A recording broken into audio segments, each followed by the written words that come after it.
Les amis, c'est le drame. Si comme moi vous ne saviez pas ce qu'était cet accessoire il y a encore quelques jours, restez là, vous allez apprendre des choses.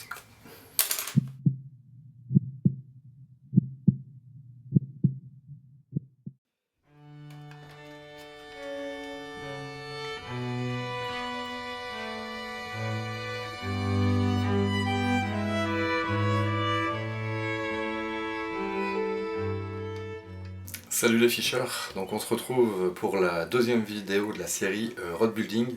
On va s'attaquer au remplacement d'un anneau cassé sur une canne.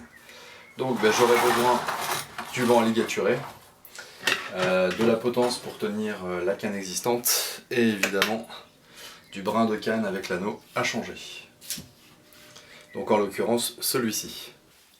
Ce qui est sans doute à l'origine de la céramique abîmée, c'est probablement le fait de régulièrement attacher mes leurres sur cette bague pour les transports à pied, d'un spot à un autre. Donc je vous invite à éviter de faire ça, ça vous évitera ce genre de déboire. En cherchant à tracer l'axe de l'anneau avant le démontage pour pouvoir le repositionner correctement, je me rends compte, en fixant mon moulinet, que le porte-moulinet n'est pas dans l'axe du premier anneau. C'est un petit peu surprenant. C'est quand même une canne qui est dans un positionnement de qualité, à un certain prix. Alors sur une canne montée, il est quasiment impossible de retrouver l'épine du blanc. Le poids des anneaux et des pièces du porte-moulinet et du talon font que la canne va toujours être influencée par le poids des pièces. Donc je vais partir du principe que le porte-moulinet est dans l'axe de l'épine et je vais apporter la correction au niveau de l'angle de mon anneau. Donc j'ai mis le porte-moulinet orienté vers le haut en me disant que c'est l'épine de mon blanc et je vais de ce fait tracer l'axe de l'épine et aussi l'emplacement où arrive l'anneau par rapport au blanc. Ce crayon gras me fait penser que je vais vous faire une petite liste du matériel minimum à avoir quand vous vous lancez dans de la ligature, histoire de travailler proprement. Sans surprise, vous l'aurez compris, le matériel vient des leaders incontestés du road building, Roadhouse. Donc dans le matériel minimum, le crayon gras blanc qui permettra de faire les repères sur le blanc. Un brunissoir qui servira à serrer les spires. Évidemment les ligatures de votre choix. Dans le petit carton, j'ai une lampe à alcool qui va avoir pour but de débuller les vernis pendant que la canne sera en rotation. Vous faites pas avoir, c'était le cas pour moi. J'ai oublié d'acheter l'alcool à brûler qui n'est pas livré avec. Serai équipé d'un scalpel, l'anneau qui sera important pour le remplacement, du scotch pour préplacer l'anneau avant ligature, une petite coupelle et le pinceau qui vont bien pour la réalisation du vernis, et enfin le vernis. Une fois que vous avez tout ça, les feux sont au vert pour commencer. La première étape, basique mais assez délicate, démonter l'anneau en place. Donc pour ça, utilisez la lame, une lame tranchante de votre choix. Pour ne pas abîmer le blanc, l'idée c'est de gratter tout doucement au niveau des pattes de fixation, de manière à être en contact, si on va trop loin, avec l'anneau et non pas la canne. Donc on va commencer tout doucement.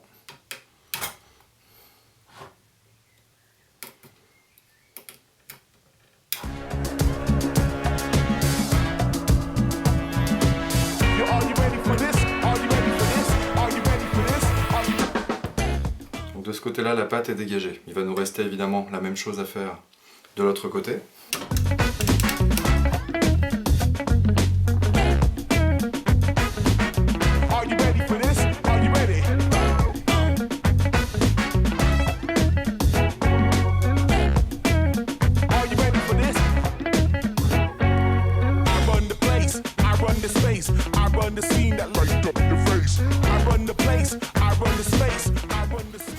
Et je vais y aller tout doucement avec une petite lime.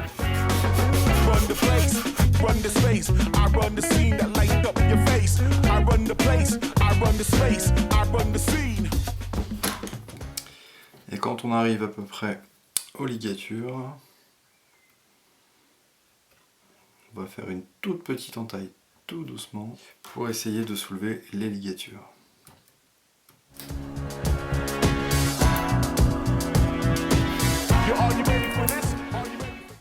Voilà.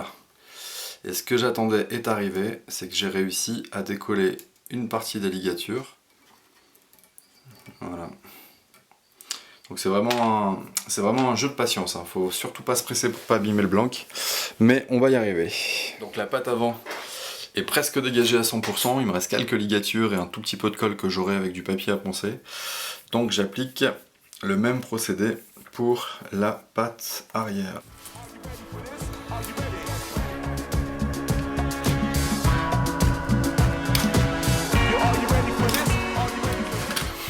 À dans 10 minutes. Donc pour vous montrer à quoi ça ressemble.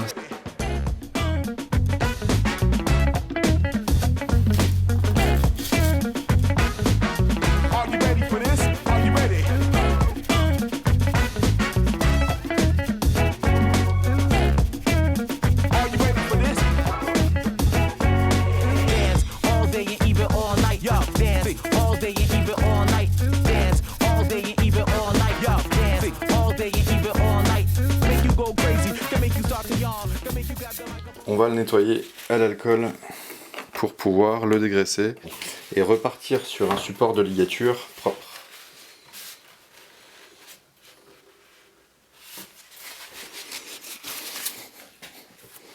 Nous allons positionner l'anneau que nous allons installer grâce au scotch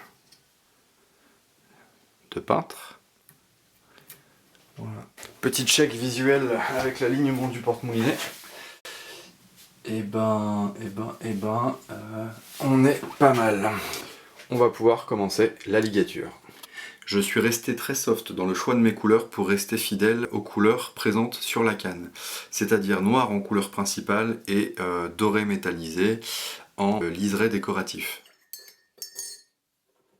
Pour commencer la ligature, nous allons avoir besoin d'exercer une certaine tension pour que la ligature tienne sur la canne, d'où l'intérêt du contrepoids que nous avons fait sur le banc à ligature, c'est-à-dire que le fil va passer dans l'anneau et que grâce à cet anneau nous allons avoir un angle qui permettra de présenter correctement le fil sur la canne. Tant que nous y sommes, nous pouvons nous couper un morceau de tresse ou également de fil pour préparer des boucles qui nous serviront à terminer les ligatures sur les extrémités.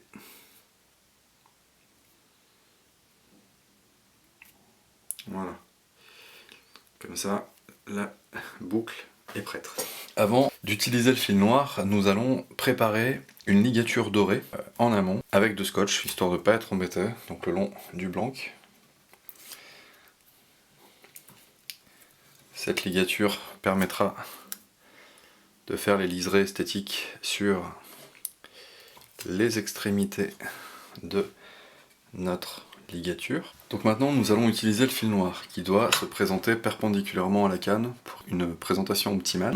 Pas la peine de commencer trop loin après la pâte, je vais utiliser en repère le scotch que j'avais mis pour protéger le logo. Je passe derrière, je repasse dessus et j'entreprends plusieurs tours autour de ma canne. Voilà, je garde toujours bien l'extrémité en tension. Ensuite, avec la main gauche, nous allons faire plusieurs tours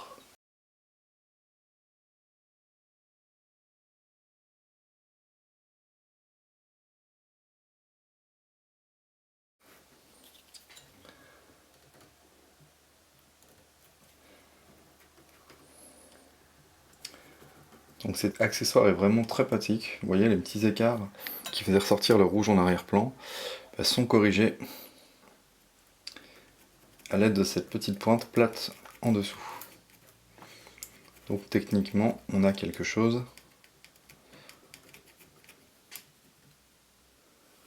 de très propre. Comme le fil est très fin, je vais encore faire un tour pour bien emprisonner le fil doré. Donc nous allons couper l'excédent du fil doré que nous avons passé. Donc mettre la lame légèrement en retrait du fil et tirer pour que le fil vienne se couper dessus.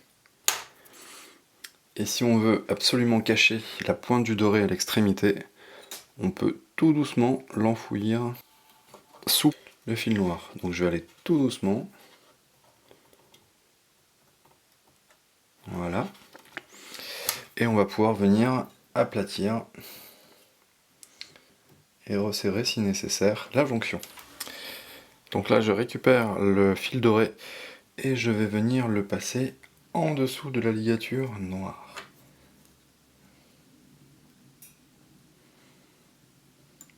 Voilà.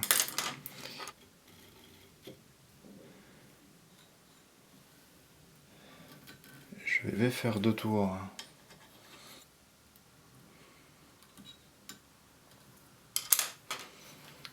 l'intérieur. Voilà.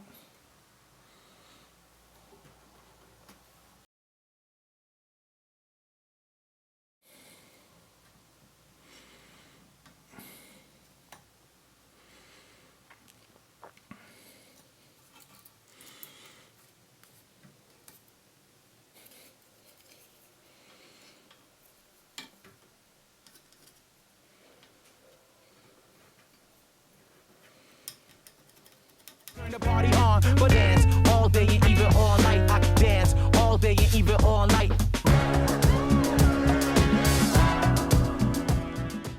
Donc j'ai à peu près 2 tours de doré, 2 tours de noir. Donc je récupère celui-ci une deuxième fois. Je repasse au-dessus du noir pour faire un tour.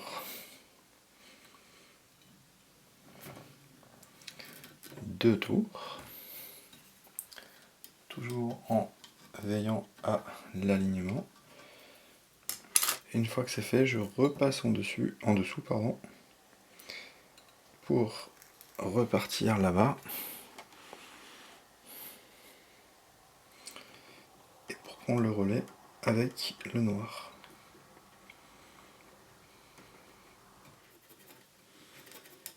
Voilà, ça va être le dernier avant de couper le fil doré. Et de la même façon, hop, on met le scalpel un peu plus loin et on tire. Et il n'y a plus qu'à repositionner correctement les fils noirs. Voilà, très proprement.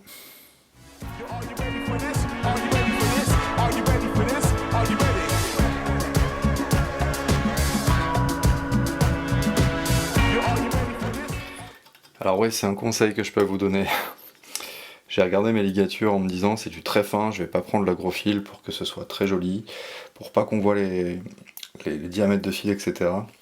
Du coup je suis parti sur le plus petit que je suis en train de vous filmer là. Très objectivement, je ne le referai pas, parce que pour une première ligature, c'est très long, ça met énormément de temps à couvrir. Pour le coup, les espaces, il faut vraiment faire attention parce qu'ils se voient énormément.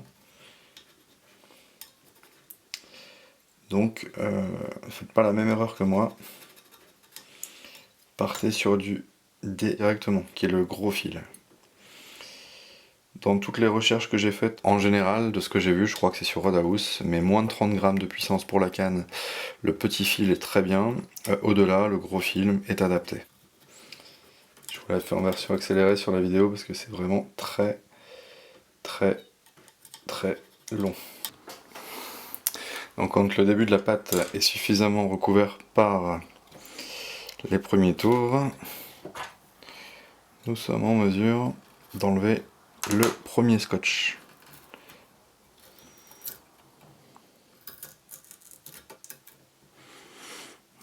Voilà, donc nous pouvons continuer la ligature.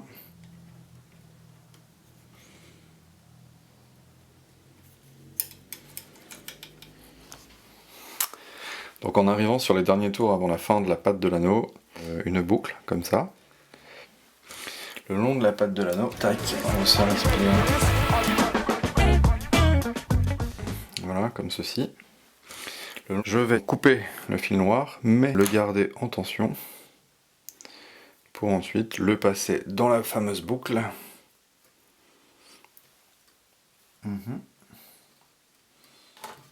pour aller hop, tirer le fil et le positionner du coup.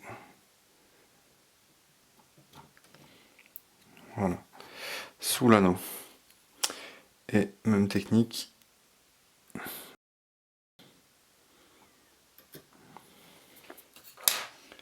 On avance le fil, on coupe, on prend le soin de vérifier que toutes les spires sont bien jointives.